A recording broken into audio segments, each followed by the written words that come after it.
Let's revise the places in news. Starting in West Asia, the Bab el Mandeb Strait is back in headlines due to Houthi attacks. Located between Yemen and Djibouti, Eritrea, it connects the Red Sea to the Gulf of Aden. A narrow choke point, just 29 kilometers wide, it handles nearly 10 to 12% of global oil trade.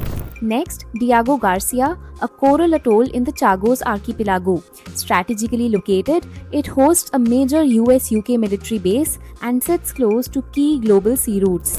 Now to Africa, Malawi, a landlocked country along the Rift Valley. It shares borders with Tanzania, Zambia and Mozambique. Lake Malawi, also called Lake Nyasa, covers more than one-fifth of Malawi's total area and is the third largest lake in Africa. Because of its rivers and strong solar exposure, Malawi has huge potential for hydro and solar energy, which is why India and Malawi are exploring deeper cooperation. Now let's move to India. In Ladakh, Zojila Pass connects Srinagar to Leh.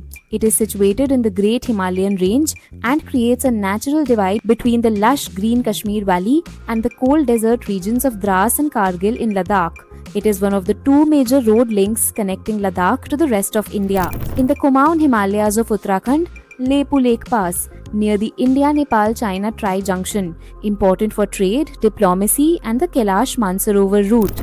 Next, National Chambal Sanctuary spans Madhya Pradesh, Uttar Pradesh and Rajasthan. The sanctuary stretches along the Chambal River and is India's first and only tri-state protected riverine sanctuary, a critical habitat for gharials but under threat from illegal sand mining. Also in Madhya Pradesh, Virangana Durgavati Tiger Reserve, India's third cheetah site under Project Cheetah. Its terrain feels like an African-style savanna in India, creating ideal conditions for cheetah hunting.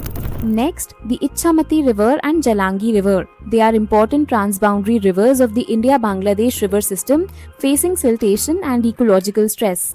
In Karnataka, Kapatguda Wildlife Sanctuary, a unique dryland ecosystem and watershed of the Tungabhadra Basin. It is Karnataka's only wildlife sanctuary declared primarily for conserving wild flora, protecting a rich gene pool of endemic medicinal herbs and grasses.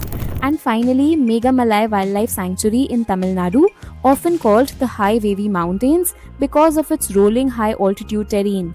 In 2021, it became part of the Srivulliputhur Megamalai Tiger Reserve, which is India's 51st tiger reserve. That was 10 places in 2 minutes. For more map-based current affairs, follow EduChemy.